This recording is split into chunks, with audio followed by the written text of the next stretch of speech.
The Ohio State of Mind podcast, hosted by Josh Keeley and Chris Rick.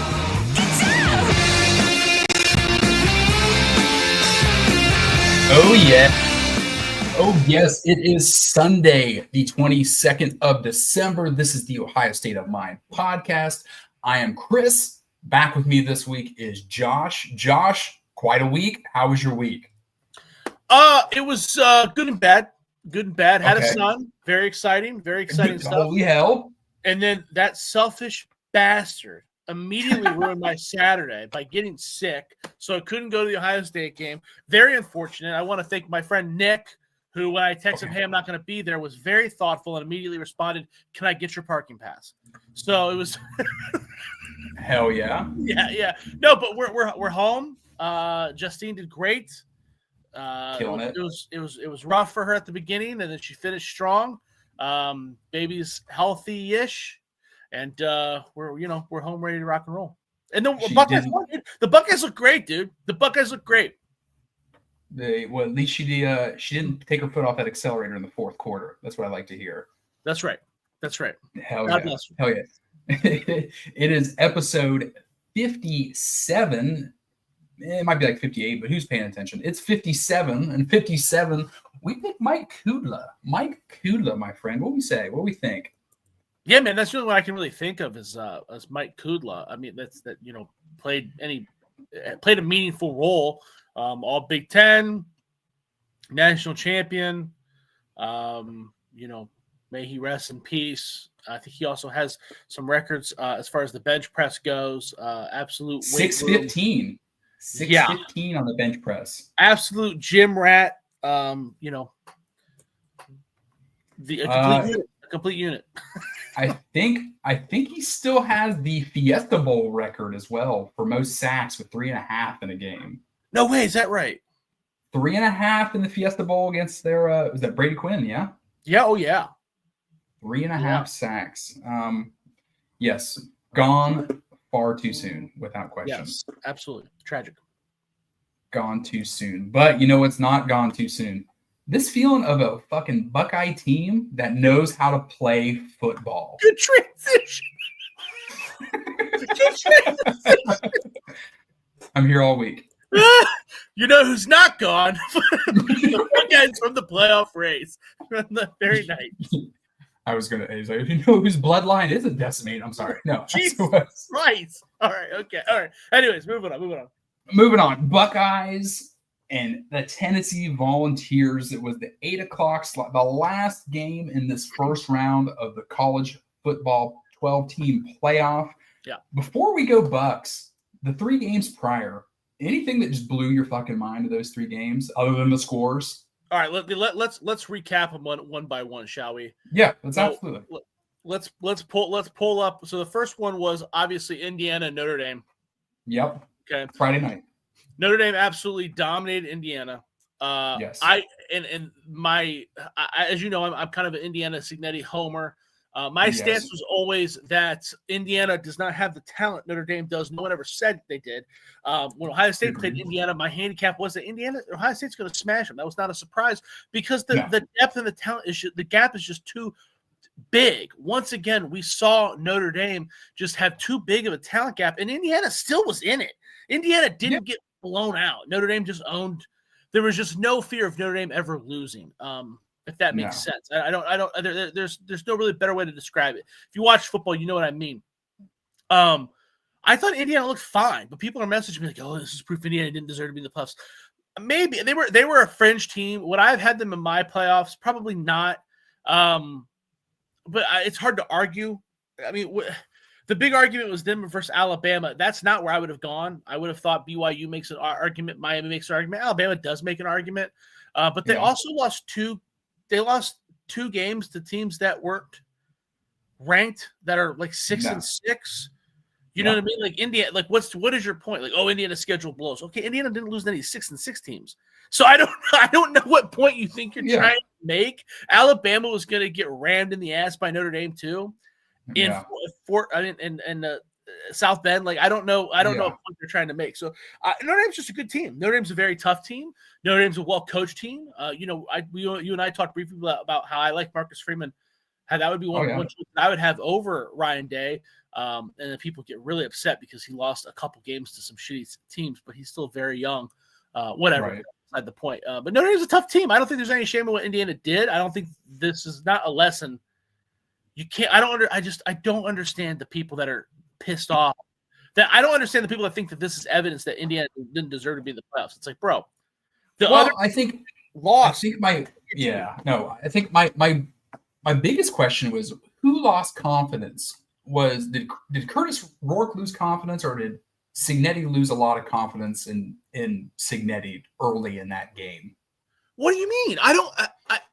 So I know people are pissed off about the fourth down call, right? That's kind of what you're referencing, right? Like, hey, was that? Just the lack of throwing the ball and that. Just a lot of third down runs, trying to punt for field position. Because let's be real, their defense played well. I think Indiana's defense played inspired, being down even. They played tough. They played tough in the fourth quarter even. Yeah, Notre Dame is fairly we talked about Notre Dame is fairly one-dimensional. Were they one-dimensional against Indiana? Not so much, but when you play against a one-dimensional team like that relies on the run game on the ground, I don't think it's a bad idea to try to play for possession. What I have done, what Cignetti did, as far as the fourth down call, that was the most egregious call. No, I would not have. Right. But you're also talking to a guy that plays video games, right? Like that's just, you know what I mean? I'm not a fucking coach. Did he take them out of? Was it justified what he did? Yeah, he was trying to keep them in the game, which is what he did do. They were in the game. They didn't get blown out. It's very weird. They just purely didn't have the talent. I thought, I was not on the podcast last week, but I was watching. I was commenting. I thought Indiana had enough juice to stay within the points. They almost did. They weren't blown out. I don't really understand the discourse. I don't think Cignetti lost confidence in anybody, especially Cignetti. I think that his game plan did not work. It was not his best coaching efforts. Even his worst coaching effort of the season, which this was by far, still only had them losing 10 points to arguably the fifth best team in the country. So I take that every time if I'm Indiana, you know what I mean, who has the most losses in the FBS history. It blows my mind how Indiana's season went from everybody views it as a failure now. It's like, dude, they're on the brink. They're still on the brink of something special. But Matt Rife sucks. I'm sorry, I didn't see the comment. You can't convince me Ryan Day wasn't calling the plays during the Michigan game, and this game confirms that the players know what to do, and I feel like he let go of the reins in this game to save his job. Well, we're going to get to that. We're going to get to it. We're going to cover the rest of these playoff games. We're going to talk about that Buckeye beatdown and whatever changed in this regime or didn't. But in case he does want to log off, I do want to give my immediate 2 cents. Yes, I agree. Ryan Day very clearly had his hands in the offensive play calling cookbook against Michigan. He did this game too, though, so I don't want to completely shit all over him. This was definitely, Chip Kelly is not a vertical guy, and they definitely went more vertical this game. But yeah, Ryan Day was the reason they lost to Michigan. I still stand by that. This Tennessee win doesn't change anything. But I do want to give him credit because I think his hands were also in the pot for this game as well. And this was a wonderfully, beautifully coached offensive game. But again, we'll dive deeper into that game later. But Chris, did you have anything to add to my little 2 cents there? No, like I said, I just think the environment, the atmosphere was just too big. It's that play like you've been there before, and just Indiana hasn't been there before. And again, not being there before, they still a 10-point ball game. Dude, that's enough. Thank you for bringing that up. That's another thing people don't understand. I think it's really easy to play video games and to bet on the sport and watch it kind of casually and not really thoroughly understand it's fucking intimidating to walk out and see, you're playing in front of 20,000 people on any given day. Half your stadium is empty. And then you see, 120,000 people all screaming at you. Like it's you're in prime time in the college football playoff and your quarterback is from the MAC. Your best wide receivers from the Sun Belt. That's a big fucking deal, man. It's a big step up. And, I think that kind of goes with what's the second playoff game you want to talk about? I was going to go towards Penn State SMU because that I'm going time slot. I'm going Penn State SMU as well. Yeah. So Penn State slaughtered SMU. This is another game that I see. I think that this is more inexcusable because SMU did fold. But we talked about that. But what you can't. That was another game. SMU lost, and everybody used it as an excuse like, well, SMU blows, ACC blows. that you have a much stronger argument for this game because SMU had no fucking shot immediately. Again, I don't think that was a reflection of the ACC being bad. I don't. And I want to be very clear. I think the Big Ten is the best conference, but I don't think that this is a reflection of the gap. Right? I think the ACC is right there. I don't think that the gap between conferences is very large. And SMU is a very good team. These kids, again, the stage was too big. They had to go up north to a packed Happy Valley. They had to play in the cold, and it's a very fast-paced, offensive style. They came off a very rough loss to Clemson the week prior. The issues with the drop passes continued. The quarterback on the biggest stage of his life, again, I want to be very clear, this is a quarterback that did not start the season. And he did not. The other guy got benched before he got a shot. It was not like an issue where he was battling or whatever. No, Preston Stone was the guy. Preston Stone sucked. Then Jennings went in there, right? It's not like if that makes sense. And it was too big for his. He panicked. Didn't he throw like 2 interceptions back to back that were returned for touchdowns? Like he just two pick sixes back to back, then followed by a third. Yeah, and again, I don't. If this game was played in Penn State was going to win no matter where they played. I want to be very clear. Agreed. But under different circumstances, I don't know if Penn State dominates like they would every time. SMU is not a bad team. This is not an indication of the talent gap. They played really bad, but you're not going to convince me to keep them out of the playoffs. They're in the ACC freaking championship. They lost one game to BYU, who was in the Big 12 hunt until like the last week of the season. You're not going to convince me it's a bad team. The other team that we're talking about is Alabama, who lost to 2 teams that had 500 records. You're not going to convince me. This is not, and these people are talking about, the strength of schedule. We're not talking about a team who got eliminated because they lost 3 games to top 5 teams, to 10-win teams. They lost 2 games to 6-6 teams. SMU didn't do that. SMU didn't do that. SMU, they got their asses handed in one of them too. Yeah, SMU, they scored 3 points against Oklahoma. 3 points against Oklahoma. SMU played 10 Power 5 schools, right? Yeah. Because they played their 9 conference opponents, right? And then they played BYU championship. Yep. And then the conference championship. Yeah, maybe they played 8, and then whatever. They played way more Power 5 opponents. You can't. Every single game caused this weird rash blow up as far as who needs to be in the playoffs. And it's insane. It's insane to me. SMU's a good team. Penn State's a badass team. Penn State's a great team. We talked about Penn State is one of the most talented teams in the country. And the only thing that's holding them back is James Franklin. And James Franklin, he might have gotten the hint because it looks like he is stepping the fuck out of the way and letting Andy Kolnicki call the plays and do what he wants on offense. Because that offense has no James Franklin fingerprints on it at all. And it's working out in their favor. So that's what I think. It looked night and day different. It looks night and day different. So it has this entire season, other than the Ohio State game. Yeah, no, wholeheartedly. Texas, Clemson, Dabo Swinney, McConaughey. What do you think? Clemson looked good.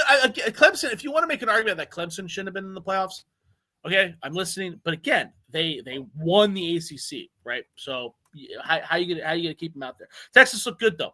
Texas looked really good. They're one of the most talented teams in college football. We knew that. They kind of spread away at the final there. I think that the scoreboard makes it look like it was closer than it really was. I think that Texas was kind of in control basically the whole time. I think Clemson jumped out to a 7-0 lead, and then Texas kind of took over based off of what I was watching. They just look better. They just look more athletic. They're good. They're a good team. Yeah, it was wild to see Clemson receiver score that opening touchdown, give everyone the night. And I was like, what the hell are you doing? There's still 3 quarters left in this game. Yeah. No, I brought that up with Donovan last week. I think Texas handles this game. I see Clemson coming back, scoring some garbage time, making it look close than it really is. But they look comfortable. I think Quinn Ewers is getting healthier. I'm not going to say he's healthy, but I think he's getting healthier. So Quinn Ewers is great too. Quinn Ewers is a quarterback that gets a lot of shit. There's 5 quarterbacks in college football right now that I think are probably elite, and he's one of them. Mm-hmm. When he's on, he's on, and when he's bad, he's still pretty decent. If it wasn't for Arch Manning screaming, Quinn Ewers is just Devin Brown on steroids. If it wasn't for the hotshot freshman screaming in his asshole on the bench, then no one would, he would get more props. But because Arch Manning's right there, Every time he sneezes on the field, everybody fucking hates him.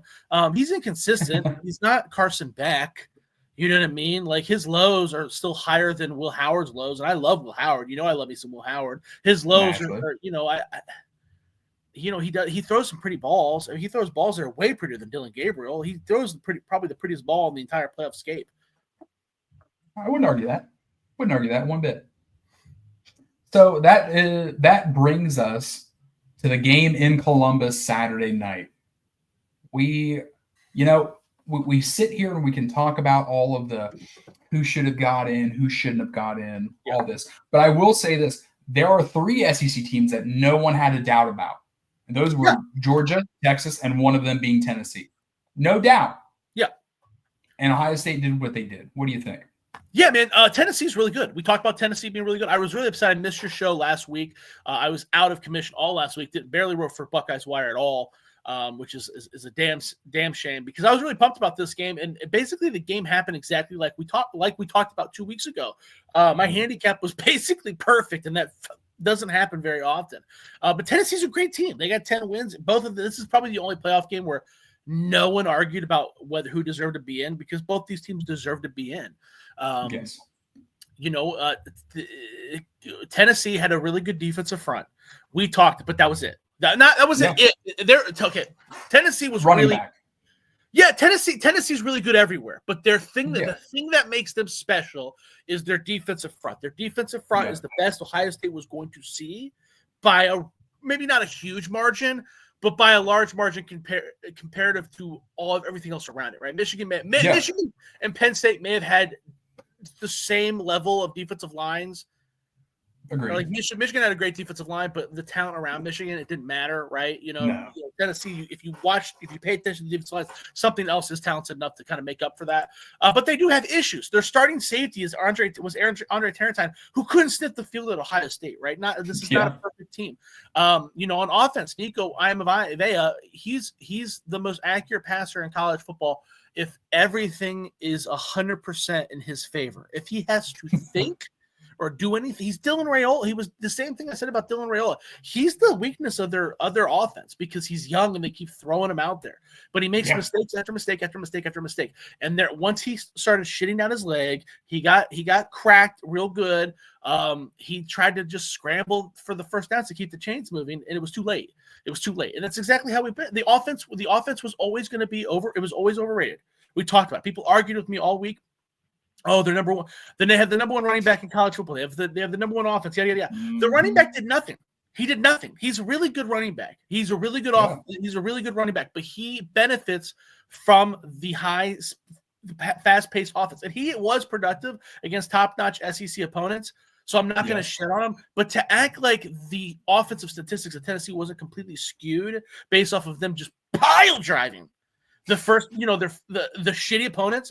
When they played a shitty team, again, they were like me playing my nephew in college football 25. They were scoring 100 points. There was no stopping them, right? You take those games out, that offense looks like a pretty fucking, middle of the road. They're good. Yeah. I'm not bashing them, right? But we're not talking about Oregon. There was a huge difference, and we talked about it being kind of a kitschy, kind of a gadgety offense. It's kind of, if you shut it, and they're kind of one-dimensional with how it works, right? They're the opposite of our, the academies where you shut down the triple option, you shut them down. If you shut down their gimmicky offense, you shut them down. Josh Heupel, I don't think he's a great coach. That's one of the few coaches, as much as I bitch about Ryan Day, that I would take Ryan Day over 100 times out of 100 times. Agreed. So once you stop it, there's nothing you could do. So the game played out exactly like we thought. I'm not going to completely talk about. I don't want to make it seem like Ohio State just won because Tennessee wasn't good. Tennessee is very good. I said that, but I felt like those were the things to monitor, and Ohio State did a great job of stopping the defensive front. The offensive line played wonderfully. Will Howard, that's the best I've ever seen him look. The interception that he threw, come on. Should have been pass interference. What are we going to do, right? What are we going to do? Maybe not even pass interference, but it hit Jeremiah Smith in the hands. He tried to make a play. It is what it is. Luke Montgomery, they did a guard rotation of Luke Montgomery, Austin Sarabeld, and Tegra Shabola. Tegra Shabola, again, the weakest link. I don't know why he's still in there. Luke Montgomery played great. Carson Hinsman. Phenomenal. Carson Hinsman played great. Donovan Jackson at left tackle, taking on the speed rushers, played great. I don't understand how the offensive line looked so good after looking so shitty a couple weeks ago with making very little changes. Luke Montgomery did not start the game. They did start the game with Tegra Shabola at guard again. They just rotated those guys in, and Tegra looked a little bit better too. I don't understand what's happening, but as long as they keep it rolling, I'll shut the fuck up. Well, let me ask you this: did the Ohio State of Mind podcast break this open with LaCharles Bentley stepping into the facility 2 weeks ago? Dude, maybe. I think one of the bigger issues, and we got to credit Coach Stewart, who hasn't been on the show in a while, but he's been working with Gabe Powers on getting us committed to Kansas State. I know you saw that. But they just don't play the right guys. I don't know why they keep throwing Tegra out there. Right. We've seen Carson Hinsman play better. We've seen Austin Saraville play better. Now we're seeing Luke Montgomery play better. It's like, dude, what's good? So you're telling me this offensive line it's almost like you're telling me this offensive line could have been good? Like, this thing that we perceived as a weakness, I'm looking at next year's roster going, God damn. Yeah, they got Austin coming back, Tegra coming back, Luke coming back, Carson coming back, and that kid from Minnesota who's probably, I'm not as high on him. People need to slow their roll on that guy. But that's four. These are four all Big Ten caliber guards, assuming that they all improve a little bit. Luke Montgomery played like an All-American. Great. Carson Hinsman played great, like an All-American a couple games in a row, and Donovan Jackson has been phenomenal. So the offensive line looks great. I don't know what happened last week against Michigan. I don't know. Traven Henderson, the X factor, great receiver. You're going to see that. That's going to be a constant thing with these playoffs, is getting him in space as a receiver. We talk about Jeremiah Smith every week. Jeremiah Smith once again. Michigan kind of shut him down a little bit or whatever they did, or at least he wasn't part of the game plan as we thought he was. He was definitely a part of the Tennessee game plan against Tennessee, and he shined. So I expect that to be a reoccurring theme. The defense looked great too. Jack Sawyer, it starts with the defensive line. Jack Sawyer, Tyleek Williams, Matt Hamilton, JTT, all those guys dominated that Tennessee offensive line. If you're David Sanders Jr., who picked Tennessee over Ohio State, I'm looking at that because, my God, we talk without question constantly. We bitch about the defensive line constantly. They absolutely dominated the Tennessee offensive line. So, the linebackers played well. The defensive backs played well. But again, the defensive line did so much damage. It's crazy. If they play like they played against Tennessee, they will win the national championship. Well, there's not. I want to be very clear. Well, let me you go ahead and talk because I've rambled on for 20 minutes.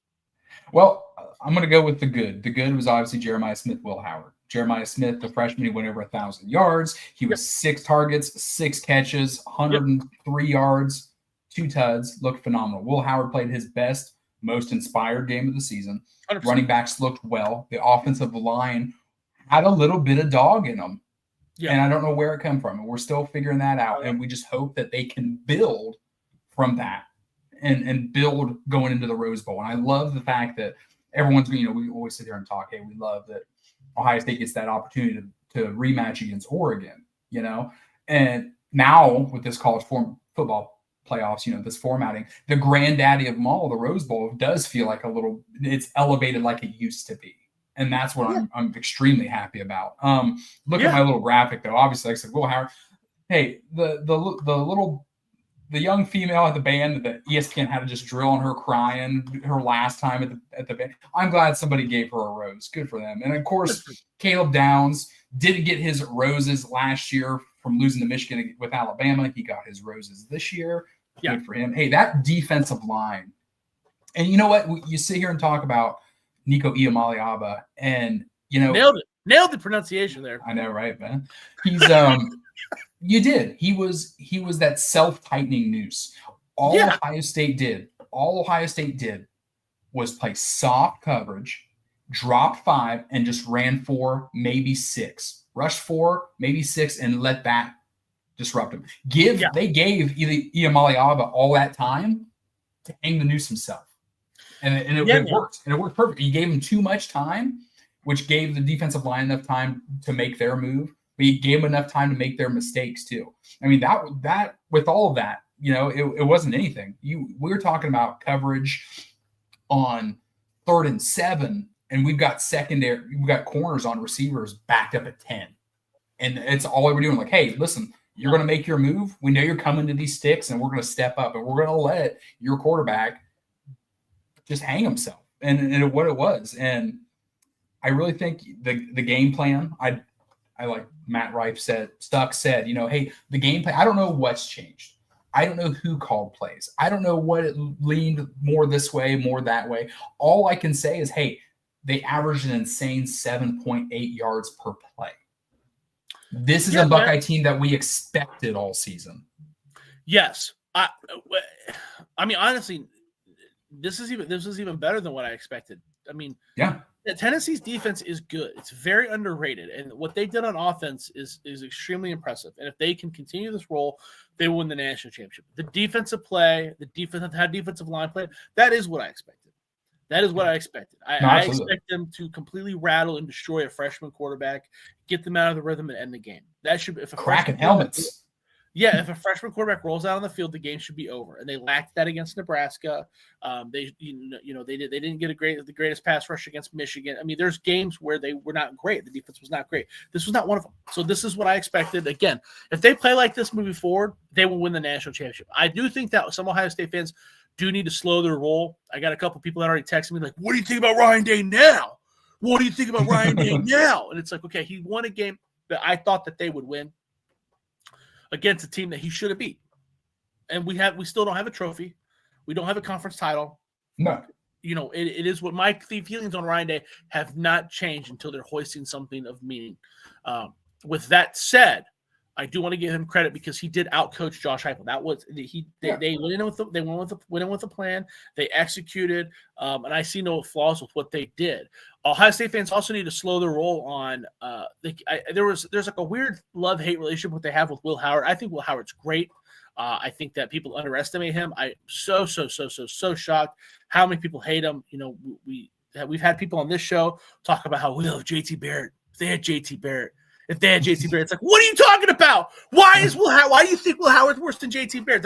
I don't understand. You mean the guy that's bigger, faster, stronger, and got a better arm is worse? I'm not making that math with you. But now we got some people flipping so hard to Will Howard as a god based off one game. They're like, oh, he's getting hot. You don't want to play Will Howard when he's hot. And it's like, well, hold on, because he was really, really ice cold against Michigan. So I don't know. You can't say he's super hot after one game. You know what I mean? No, wholeheartedly. It is though. But like we've said, and we have still trying to figure out this conundrum is it's like, hey, what did this players only meeting do? What did this players only with Ryan Day do? What changed in the chemistry of this Buckeye football team? But whatever it was, we're here for it. This was a performance that we expected against Iowa, Nebraska, these other teams that we didn't just absolutely blow out of the water. But we just did it on a national stage in the college football playoffs to a team that everybody said these three SEC teams are the must. They're the absolute, no question about it. These are the three best SEC teams, one of them being Tennessee, and they just turned over and got spanked. Dude, again, this is not an indication, it's the conference love thing and the conference affiliation thing is so funny to me. But again, people are talking about, this is proof that the SEC blows. This is not proof that the SEC blows. This is proof that SEC bias does exist because Tennessee got blown, because Indiana, when they were losing by 10 points to Notre Dame, who's a top 5 team, the announcers for the last 2 quarters of the game were talking about how bad Indiana didn't deserve to be there. Kirk Herbstreit went on a rant about how Indiana didn't deserve to be there.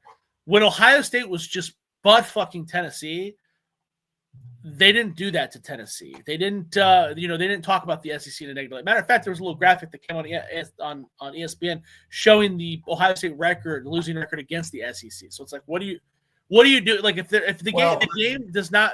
game did not prove anything as far as which conference is better, in my opinion, but it did prove that there is definitely bias within the media and ESPN and all that. Because it's like, dude, come on, say something. They're getting their ass. Wholeheartedly. Listen, and I'm going to tell you another thing. I don't know how well you listened to that fourth quarter. It was right when Julian Sayin came in, and listening to Kirk Herbstreit about Ohio State and their lunatic fringe fan base. Did you catch any of that? Of course. If you would give me a minute, just let me get this out because it's been stewing since about 10 o'clock last night. Yeah. It was an awful night for the booth for the failed Ohio State quarterback Kirk Herbstreit. Okay. Yeah. Because he spent most of the second half attacking Buckeye fans. Okay. He spent most of the time attacking them and attacking these fans who have a problem with their head coach losing a game to the worst Michigan team in the last several decades. He has a problem with that. And those people, he labels them as the lunatic fringe of the fan base. Yeah. And I think he's completely out of his fucking mind. Because let me be real.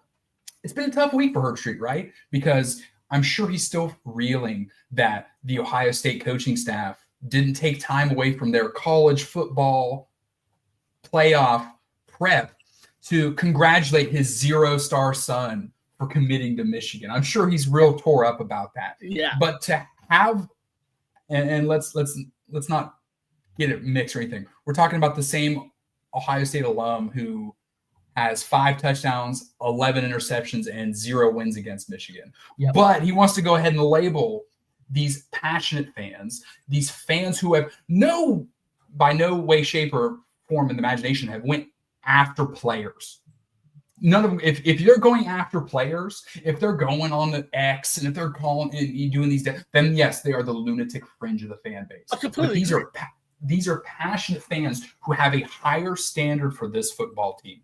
They understand the talent that is on this football team and the expectation that goes with this program. And I used to be a huge Herbstreit fan, but I think he took this way too personal. And I couldn't believe it. No, dude, couldn't believe it. I completely agree. You can't just say like, oh, the lunatic fringe. No, you're not talking about this.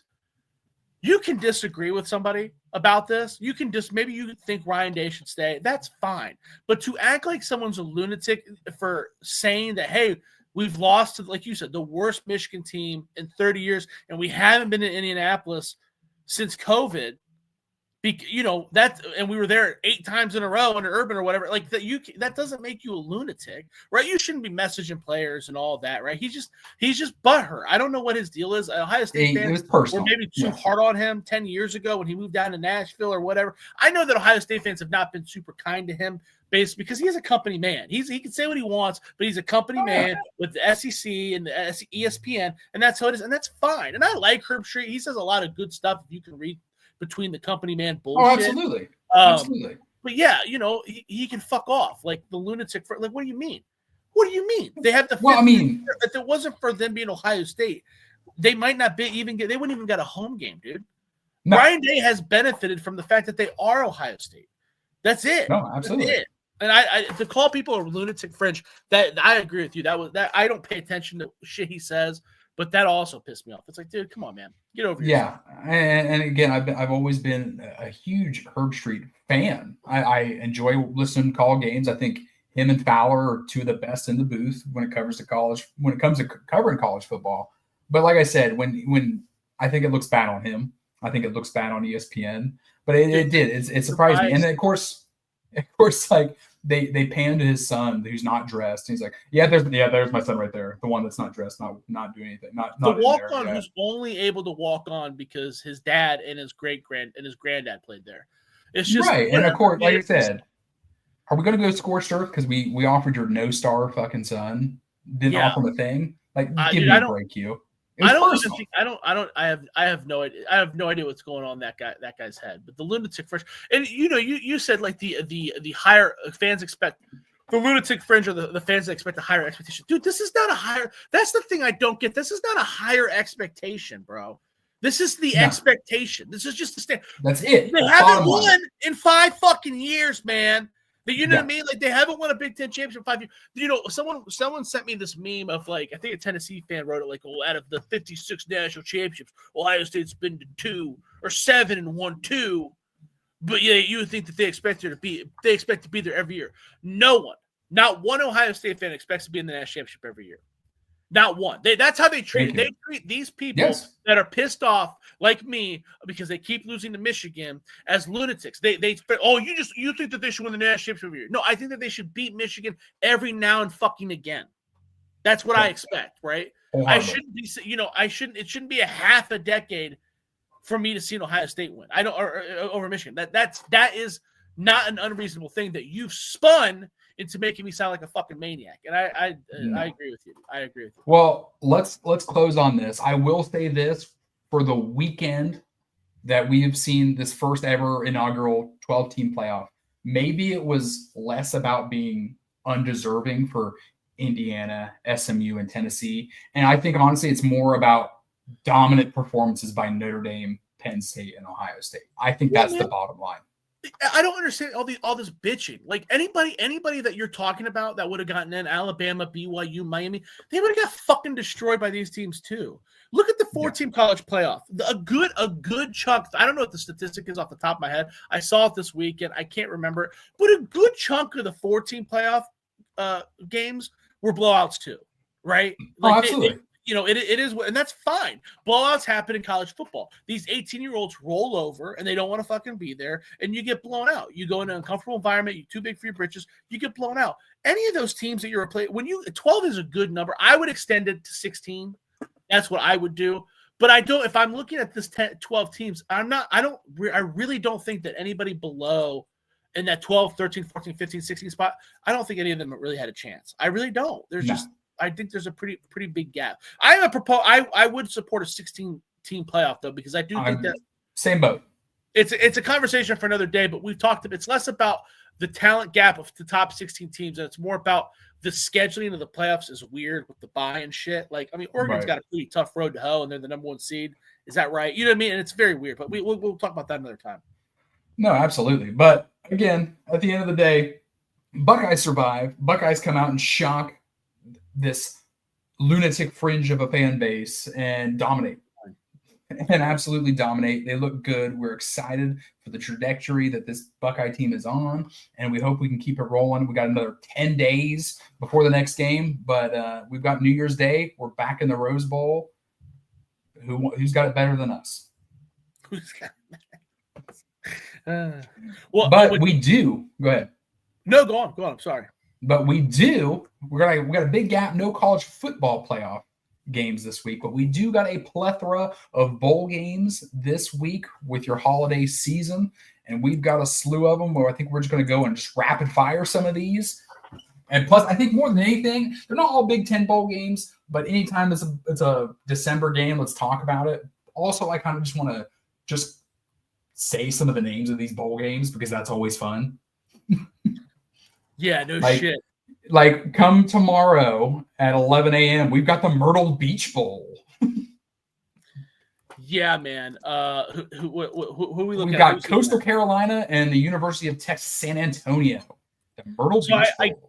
I guess my inkling, so UTSA is favored by 11.5 points. Rightfully so. Coastal Carolina head coach is Tim Beck, former offensive coordinator for Ohio State. Coastal Carolina has kind of been underwhelming this year. I think they got a lot of guys that entered the portal. UTSA has been pretty consistent. I believe Taylor's still there as the head coach. I am not going to feign and act like I am a Conference USA or a Sun Belt expert, but I think that the spread is probably pretty accurate at 11.5 points, and would probably lean with UTSA in this one.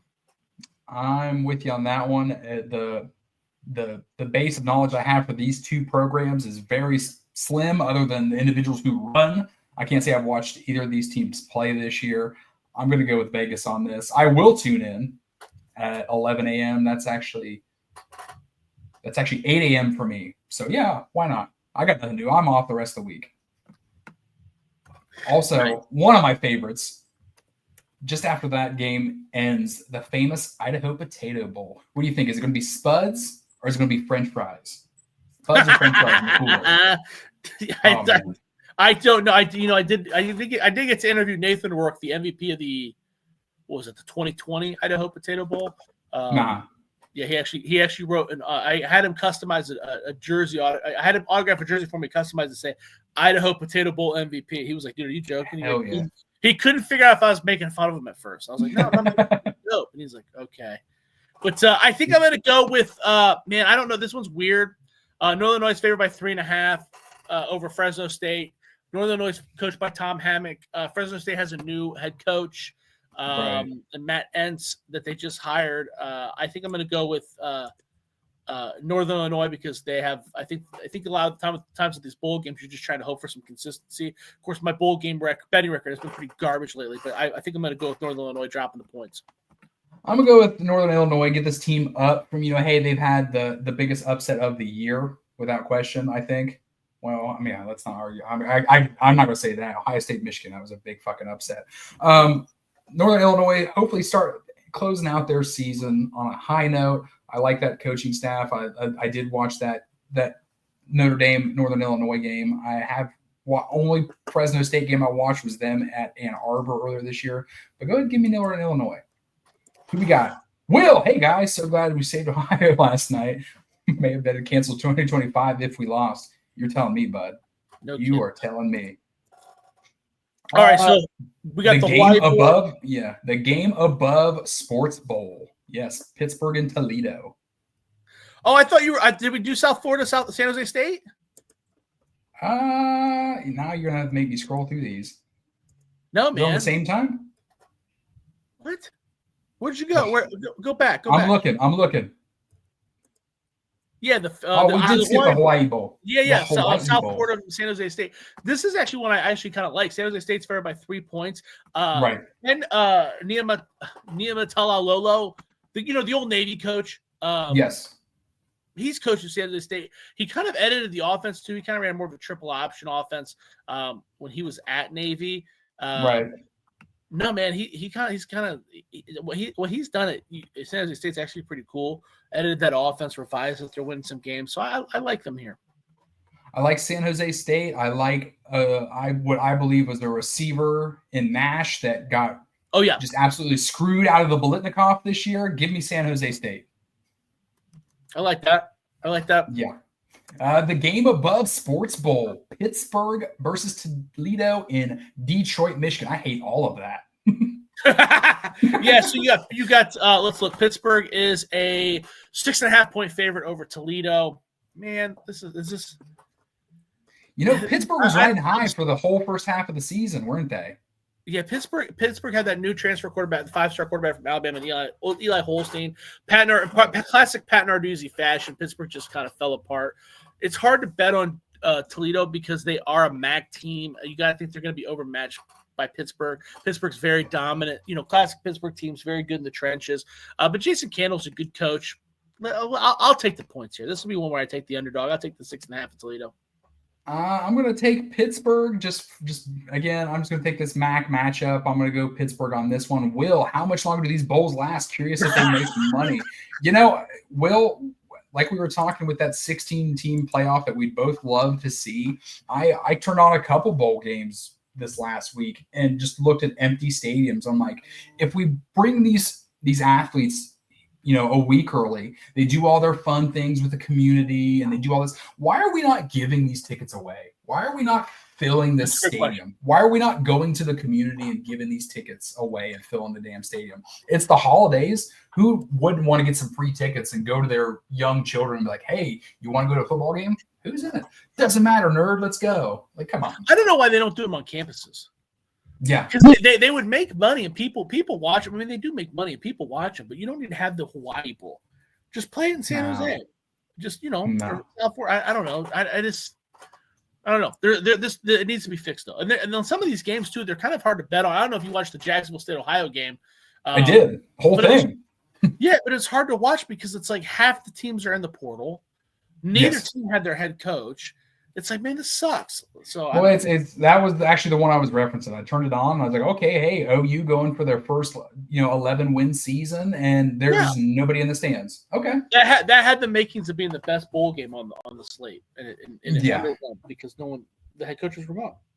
We've got the Tax Slayer Rate Bowl, the Rutgers and Kansas State in Phoenix, Arizona. What do you think? So this is actually one that I wrote down. You kind of you surprised me. As we were doing, usually we just do the Big Ten games, but you surprised me doing all of them. That's fine. I like Rutgers getting 6.5 points. Kansas State has been up and down and up and down. Avery Johnson is still learning how to play quarterback. You and I talk about Kansas State almost more than we talk about Ohio State through our text messages. They're just such a fascinating team. But Rutgers is well coached. Greg Schiano's a dog. The team has gotten better. They're a tough team. And you're giving me 6.5 points. I'm taking Rutgers. I like it because all I had to say was I think Schiano ends the season tough. They have gotten tougher. They've gotten grittier as the season went along. They haven't been, outstanding wins, but you see that they've gotten better. And I like Schiano in this one. And like I said, Avery Johnson, I think we talk so much about Kansas State because they happen to always somehow be on like Thursday or Friday night. Yep. And it's always the only ticket in town, so we end up talking about it. But give me Rutgers in this one as well. Then later on Thursday after Thanksgiving at 9 p.m., we've got the 68 Ventures Bowl. I have no fucking idea what that is. I have no idea as well. But I can't tell if that logo is a whale or a ship, or is it that ship that's submersible? Okay. So we got Bowling Green, who is an 8-point favorite over Arkansas State. Dude, I know that Scott Leffler has kind of turned this program around since COVID, but yeah, again, I'm not confident. I'm not going to sit here and act like I'm an Arkansas State expert. And who's the coach over there? Their coach is a fucking joke too. Butch Jones. Yeah, Butch Jones has underwhelmed. I don't know how Butch Jones consistently underwhelmed. He even underwhelmed the Arkansas. God damn it! Am I going to take Bowling Green? No. I'm not going to do it. 8 points. I'm going to take Butch Jones and the Arkansas State Red Wolves. Butch Jones has been like just a thorn in your side your whole life, hasn't he? Well, like when he went to Arkansas State, it was kind of cool to watch. The Arkansas State actually has a lot of fun talent. He does a really good job in the transfer portal. They have some skill players that can move, but he does the same thing he does everywhere else. He just can't fucking coach. He's just a bad. But Scott Leffler's a bad coach too. He was able to convince 30-year-olds to stay because their COVID year had one good year, and he's basically been riding that at 7-5 the last couple of years since. But he's garbage too. So yeah, I'll take Butch Jones. Give me I gotta break the trend. I've been agreeing with you too much. Give me Arkansas State just because of proximity. I'm taking Arkansas State. Oh, are you? Shit. That's what I'm taking. Yeah. Okay, never mind. Bowling Green. Give me the MAC. There you go. On to the next one. We've got the Lockheed Martin Armed Forces Bowl. A service school is going to be in there. We got Navy and Oklahoma. Oklahoma getting a bowl game. The Lockheed Martin. There's plenty of Lockheed Martins in Oklahoma, if you didn't know. But God damn, this is a tough one. Oklahoma is favored by 3 points. Yes. Their quarterback transferred. He's not playing, yes? No, Jackson Arnold. The starter's playing. Jackson Arnold's the one that's transferring out. Who got benched. Jackson Arnold, yes. He got benched. He transferred, yes. It's possible that the starter transfer too, where it's 2024. But Navy, I don't know, man, because can you win another game after you bowled over Army like that? After you emptied the tank on Army, right? Yeah, man, that's going to be hard. I'll go with Navy just because I love America, and Oklahoma blows. But that's where I'm not going to go against an Academy of the Armed Forces Bowl, dude. I will. Give me Oklahoma. Give me Oklahoma. You see some new talent, maybe some young guys get in there. Maybe give them a little bit of preview of the future. Maybe some speed that Navy can't match up with. Give me Oklahoma in this one. Later that afternoon, the Birmingham Bowl in Birmingham, Alabama. That makes sense. See, that makes sense to me. But we've got, I think, honestly, one of the sexier bowl games of this season. We've got Georgia Tech and Vanderbilt. We got the two dogs on each side. We got Hunter Haynes and we've got Diego Pavia on the other side. What do you think? Yeah. So you got Georgia Tech favored by 2.5 over Vanderbilt. I'll go ahead. I'll go with another. Well, I just took an underdog. Man, should I mix it up? Yeah, no, look, you know what? Let's go with Vanderbilt. Vanderbilt, you're giving me 2.5 points. Diego Pavia is coming back. Haynes King has been bumped and bruised all year long. I'll go with Vanderbilt. Give me Georgia Tech in this one. I'd love to see after that Georgia performance. And they've been scrappy all season long. I know he's bummed, he's bruised, but he doesn't want to go out a loser, especially all the trials and tribulations that young man's gone through. Give me Georgia Tech. And that later that night, 7 p.m., the only game that Joel Klatt and Gus Johnson are calling this bowl season, the AutoZone Liberty Bowl, Texas Tech and Arkansas in Memphis. Yeah, man. So Texas Tech or Arkansas is a 2-point favorite over Texas Tech. I kind of bashed on Arkansas. Arkansas blows. Texas Tech isn't very good either, but they've shown flashes. I mean, shit, they were in the Big 12 race for a short period of time. I'll go with I'll go with Texas Tech, especially since I'm getting the points. Yeah, give me. I'm just trying to break trend, really, and I'm just trying to pull something out of my ass. Let's just. I know, honest. dude. This is hard. These are hard. Yeah, I know. Give me Arkansas. Let's be real. I think Arkansas is still the University of Texas's best win of the season, but give me Arkansas.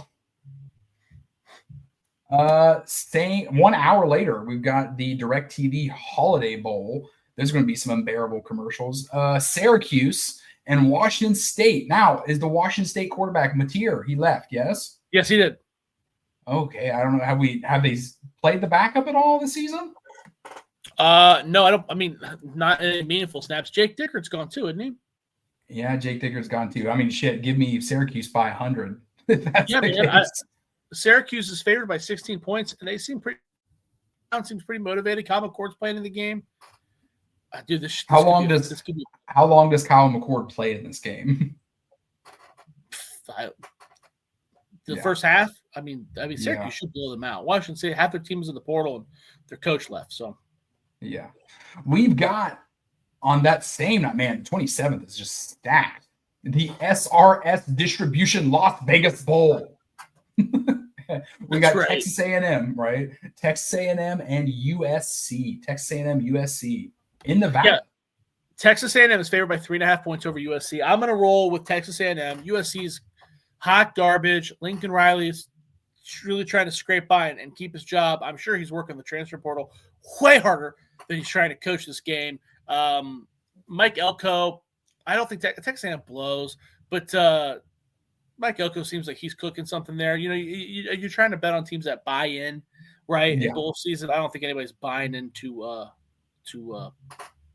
USC, to what Lincoln Riley's doing right now. So yeah, no, absolutely. No, I think I agree with you. I think Texas A&M they're trending forward towards a successful off season and in the transfer portal and recruiting. I think USC is trying to figure out really what is the next step for their program as a whole. Will said, hey, McCord trying to get an extra year of eligibility. I saw that. Huh. I don't know if that's a good idea for him. I don't know if there's anything left he can really do to improve his draft stock. He just is kind of a rapid fire gunslinger, but I mean, whatever. I don't know his NIL situation is. I don't think that there's a whole lot of Syracuse NIL backing based off of what I've heard. But is Aronde Gatson coming back next year? I don't think so. I don't know. It'll be interesting to see. Fran Brown, Fran Brown really seems to be like a people's guy, a player's coach. He is. Yeah. So maybe he can work some magic there. NIL changes the game, dude. NIL just changed the game so much, and I don't know if their situation is there, but I know they have one. No, wholeheartedly. The next morning, right when you wake up, hey, the Wasabi Fenway Bowl at Fenway Park. We've got UConn and North Carolina. What do we think? Yeah, man. So I'm looking up right now. UConn or North Carolina is favored by 3 points. I don't really know why. North Carolina, their head coach, their head coach is gone, right? They just hired Bill Belichick. They just hired his son, Steve Belichick to be the defensive coordinator, right? Steve, Greg, yep. Jonathan, Washington, yep, Steve, baby Belichick. UConn, dude, they've done a lot. They've actually played really well under Jim Moore. Jim Moore has done something impressive there. Now, am I thinking that does Jim Moore deserve to be like a head coach at Ohio State? No, but no. I like what Jim Moore is doing there. I think that there's momentum there, and you're giving me 3 points. I don't think the talent disparity is that big between those two schools either. No, not at all. Give me UConn on this one. I think what's going to be the bigger. I think all anyone's going to be talking about in this game is Bill Belichick anyway. Yeah, I think they're gonna say Bill Belichick more than the total amount of points scored in this game. 100%. But go ahead and give me UConn, especially it being in Fenway Park in Boston. It's all Belichick all day long. But give me UConn. And lastly, the Bad Boy Mowers Pinstripe Bowl in Yankee Stadium, Boston College in Nebraska. Okay, so Nebraska is favored by 2.5 points. This is actually a game I'm looking forward to. Nebraska, I'm going with Nebraska.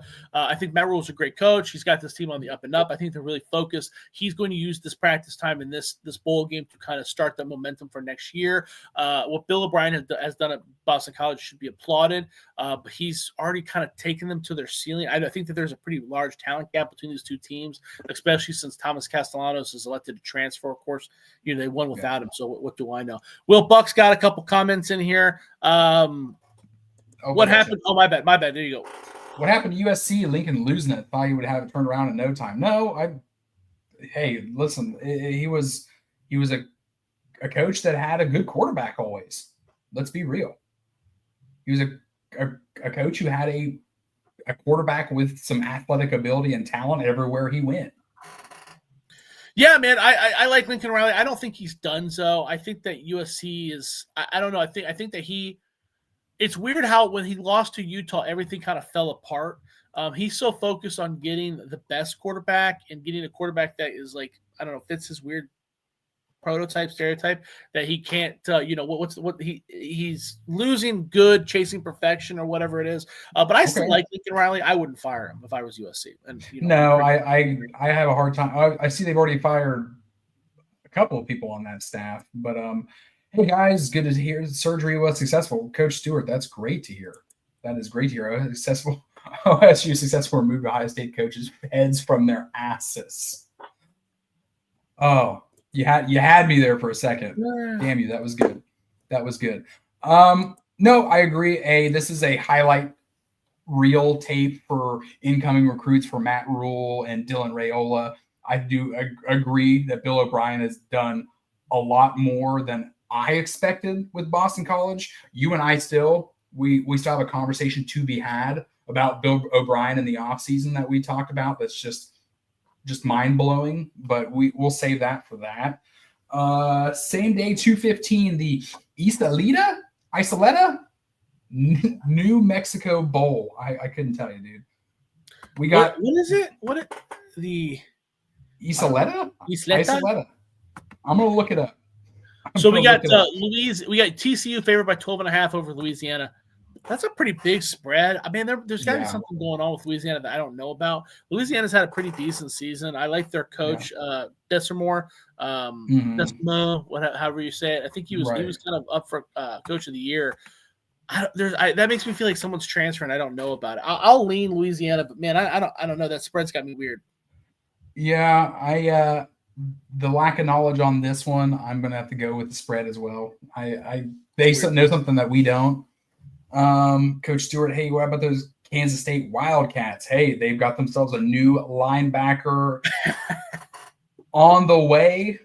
Maybe you get back on the show and we can talk about that here. Well, if Raiola is for real, he needs to be aggressive in the portal. You need to start winning now if they expect to be back. Not sure if it'll ever happen. I think that you're going to see Matt Rule's done a great job recruiting. I think he's doing it the right way.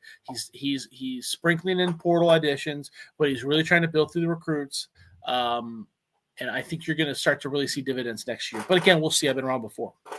Yep. 3:30 slot, the game that I will be watching from start to finish, the Pop-Tarts Bowl. Okay. I know we've got cinnamon. I know we've got strawberry and a mystery flavor that is left to be revealed, but the Pop-Tarts Bowl, Iowa State and Miami, don't give me that bullshit like it wasn't a pageantry last year watching that Pop-Tart just descend into that toaster and everyone just devouring his ass. Oh, it's great, dude. Iowa State, Miami, what you got? So Miami's favored by 3 points over Iowa State. I don't know why. Miami is the far more talented team, but Matt Campbell is a good coach. Iowa State's pretty fairly talented team. They usually bounce back. They got destroyed by Arizona State, so I'm looking for them to bounce back, and I'm getting points with it. It's rock and roll. Yeah. Hey, give me Miami. Give me Miami by +10, I think. But I would be curious to see if this game gets out of hand, what the Miami coaching staff does with Cam Ward and Restrepo, they both should be playing their last games. Yeah. Same night, 1 hour later, we've got the Snoop Dogg Arizona Bowl presented by Gin and Juice by Dre and Snoop. You're welcome. Yeah, so we got Miami, Ohio's favored by 3 points over Colorado State, and I like Miami, Ohio. Colorado State, I feel like they're like just super overrated. I watch Colorado State a fair amount, and they never seem to impress me. For some reason, people always view them as like this tough-nosed team. I think it's because they play a lot of Power 5 schools like Oregon State, Colorado. Right. But I don't think that they're very good. You know, I don't. Miami, Ohio, they. I know they got demolished by Ohio, but I don't know why. I think Ohio is just a really well coached team. But Miami, Ohio is a very, very good team. Brett Gabbert's a very good quarterback. I think they got some talent there, so I'll go with Miami, Ohio. Yeah, I'm gonna go Miami, Ohio too. Like I said, you probably watch more Colorado State than I do. When I watch Colorado State, I see them maybe play a little bit better than they usually do, and that's against Colorado, or they're coming. You know, they always play Coach Prime, and there'll be some tight game, or maybe Colorado will do some dumb shit that keeps Colorado in the game. But give me Miami or Ohio in this one as well. An hour later, we've got the Go Bowling Military Bowl. For your record, that is 4 military bowls so far. We've got East Carolina and NC State in Annapolis. What do you think? So North Carolina State's favored by 6 points over East Carolina. This is such a fucking Rubik's Cube of a game. You got North Carolina State, who sucked dick all season long, even though they were supposed to be good. Grayson supposed to be great, yeah. Yeah, they've absolutely just sucked ass. And then East Carolina, they fired their head coach 4 games into the season.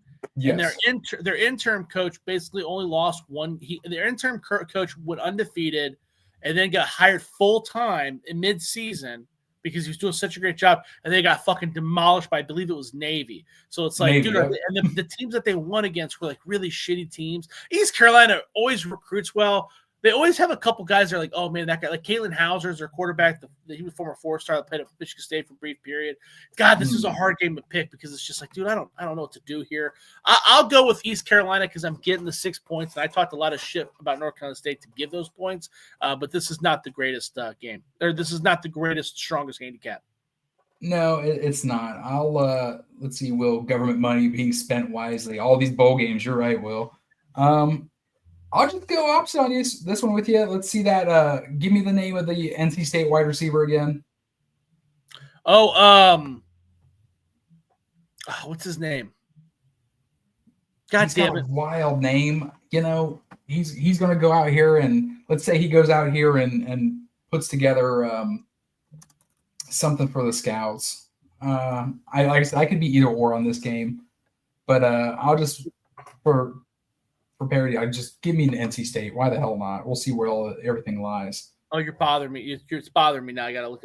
He's got a wild name, but he's a good receiver. Don't get me wrong. Concepcion. That's what it is. They also have Noah Rogers. Yeah. Ohio State receiver as well. Former Ohio State Buck. Yep. And last game on Saturday, the Valera Alamo Bowl. We've got BYU and Colorado in San Antone. This will be probably the biggest game today. There's 2 Big 12 teams in that bowl. That's fucking stupid. Yes, there absolutely is. So Colorado's favored by 5 points. I'm taking BYU with the points. I know that Colorado keeps up how all their guys are playing. BYU's a good team. Ohio State go to NC State. Yes, Will Rogers. No Rogers. Yeah. No Rogers. Yes. Colorado's good. I'm not going to shit on Colorado, but BYU, they kind of fell apart late season, but I think they're well coached. I think they're tough. If you give me 5 points, I'll take BYU. You know, I think this game is just going to be nothing but just overhyped pageantry. It's going to be it's Travis Hunter's last game. It's Shitter's last game. I don't think they go out losers. But I think this game will be annoying to watch from the broadcast standing. It'll be just an absolutely annoying game to watch. But give me Colorado on this one. Does Hunters and Sanders play? Yes, they both said they are playing. God, it just seems so hard to believe, right? And it does. And that's the sole thing I'm going with is they both say that they are playing. But that's all the bowl games for this week coming up. I know we've got Christmas or whatever holiday it is that you observe or you celebrate. But I'm always glued to the – what's up? Iowa and Missouri play as well. On Saturday? They play on Monday but they'll play before the podcast. Oh. Yeah. And I thought that was a pretty interesting game because Missouri's favored by 3 points. I, for one, lean with Missouri. I think Missouri's a fairly talented team. And I think that they got we talked about Missouri's offense, right? The Luther Burden connection. I don't think I would stop that. So that's kind of where I'm going with that. No, I don't think so either. I think Luther Burden is possibly the first receiver taken in this next year's draft as well.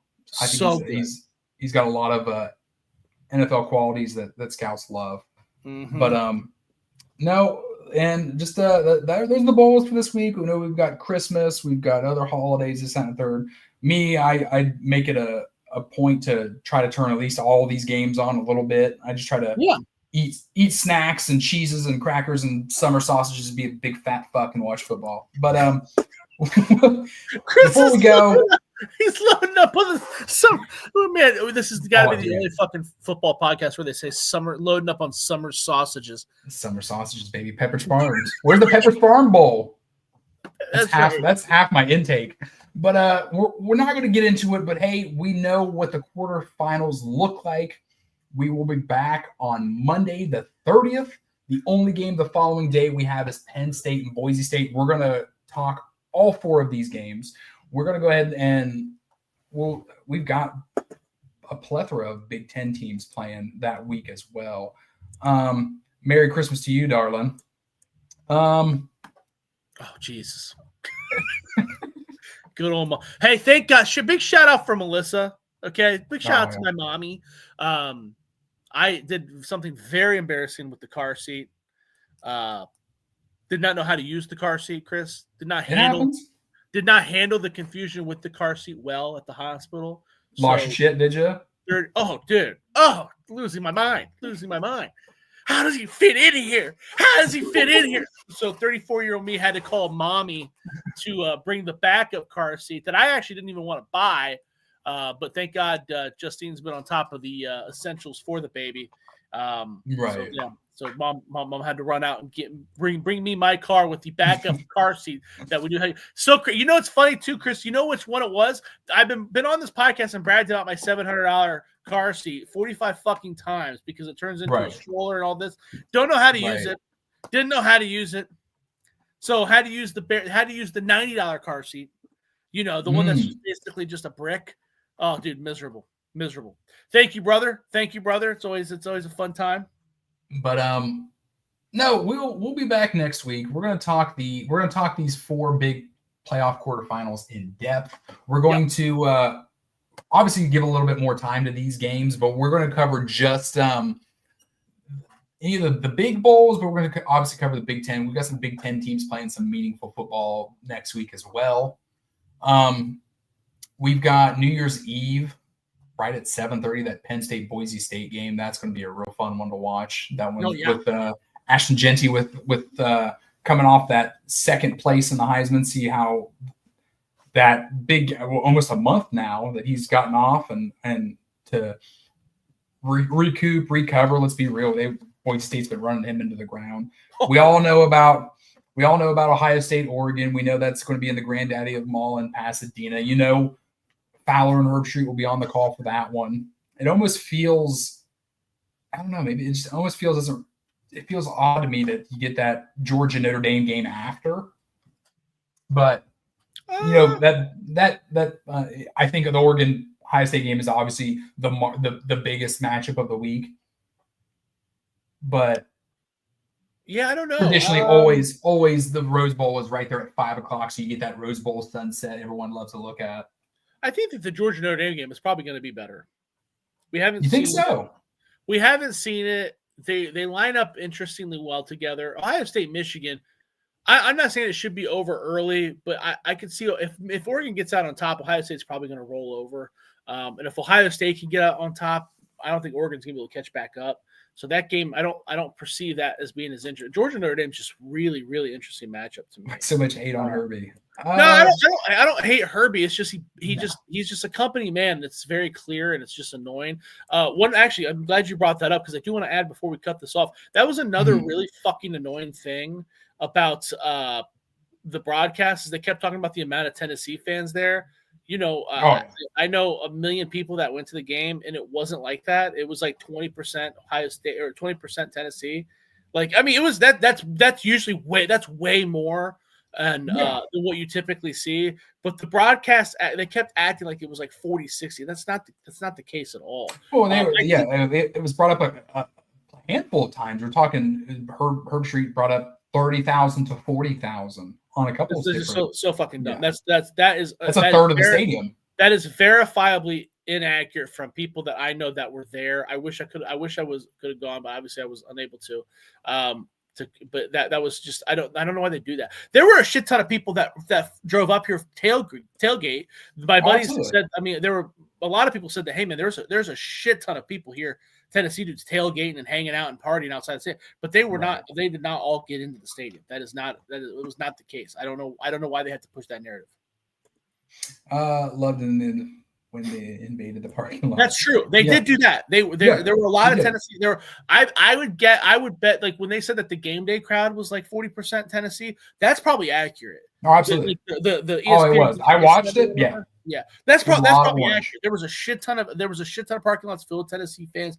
There were a shit ton of bars filled with Tennessee fans, but the stadium was not. It was like I said, it was like 20%, which is pretty large comparatively speaking to other fans that were there. But I mean, if there was probably more Tennessee fans there. 20% is probably larger than what you even saw Michigan fans there. Oh, absolutely. But that's not. I mean, dude, they were acting like it was like fucking 50-50, and it just was. Yeah, they were portraying it as it was a stadium divided. Yeah, man, it was just really annoying. They do that shit constantly. It's just I like Herb Street. When Herb Street, if you read between, I love Herb Street. Yeah, if you could read between the lines, what he said, he's a very knowledgeable dude, and I like him a lot. But he's a company man, just like Joe Klatt. Joe Klatt's a company man too, right? They're biased towards what they cover and what they're told to be biased to. No big deal put there, buddy. Yeah, no, absolutely. I've been a Herb Street fan since I was a wee lad. I just thought that comments that were made about, I even forget the word he used. Lunatic fringe. The lunatic fringe fans, I just think it was just completely wrong. And I think it was just it teetered on the side of personal as well. But you gave your mommy a shout out here. I want to give my mommy-in-law a shout out because she sees you on here and she said, hey, he's got all these helmets and this, that, and the third. So she went and got and hooked it up, even got the visor on it. I got CJ Stroud on this one, right? So she said, there's no way. She said, I turn in every week and I see that chode with all those helmets. Let me get you at least one. So CJ, she didn't call you a chode, but nice little CJ Stroud, that made my Christmas. That came early. So, dude, that's very dope. That is very cool. I was immediately jealous when I saw it. I had an opportunity to get a CJ Stroud autograph when he was leaving Ohio State. And I thank you, Will. Fucked up, did not. And I regret it ever since. But that's very the visor's the cherry on top too. That's very cool. Nice, right? It's very slick. Nice. Very, very slick. It's a nice autograph too. His autograph has got, you can tell it's one of the early ones because his autograph has gotten progressively more like, I don't want to say lazy, but like shorthanded. He's not Anthony Richardson. And if no one gets that, I've seen him. Yeah. Yes, please Google the good old Anthony Richardson autographs. But I've got a family. My father-in-law and my brother-in-law. We're all in a group chat of just card collecting, and I've seen some Anthony Richardson signatures. Yeah. Oh yeah. Anthony Richardson's bad. Derek Brown used to be really bad. Bernard Morency, he probably goes down in the record books as really bad. But yeah, they're very, very interesting for sure. But we're closing out the show.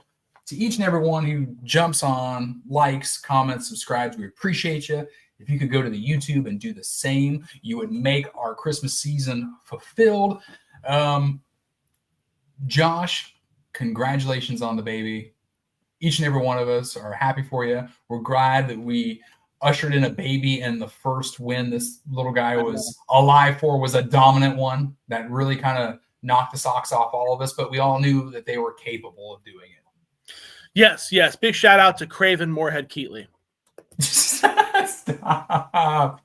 Dude, I showed my wife that, by the way. I can't believe my mom ruined it. I was like, I had a friend that actually believed it. He screenshotted it. He screenshotted the name and sent it to his mom. And she was like, there's no way this is son's name. He's like, yeah, dude. He named this kid Craven Moorhead. Mom, why would I joke?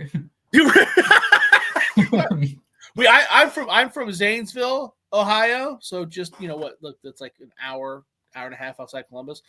Chris, I'm a little bit of a journey. Yeah, I'm a little bit of a journeyman. I was born and raised in Ohio, but I'm in the military. I've been coast to coast eating taters and toast. I've been to Japan, Oklahoma. You love it. Shut up. North Carolina, Georgia. I'm all over the place. I'm currently in Washington State. But no, man, I'm super happy for you. I'm super happy for the podcast. I'm super happy for the comments. I'm super happy it's Christmas. I'm super happy it's bowl season, and I am excited for the first time all season for Buckeye football. That's right. And big shout out to Donovan for filling in. You guys, I got jealous of you guys talking last week. I'm not gonna lie, dude. I felt like a jealous ex, bro. You guys had a good groove, good vibe going. So big shout out. I love having Donovan on. I didn't even think to bring him on. I didn't want to put salt in the wound and force him here to talk about an Indiana loss. But we've got good football this week. Let's bring Donovan on next week. Yeah, let's do it. Let's do it. All right, ladies and gentlemen, for the Ohio State of Mind podcast, I am Chris Runny. You can find me at crunny15 on X. Josh? Follow me on X at Josh Keatley16. Definitely check out my work at Buckeyes Wire. Hopefully I can get back in the groove once this child thing comes down. Yeah, that's it, man.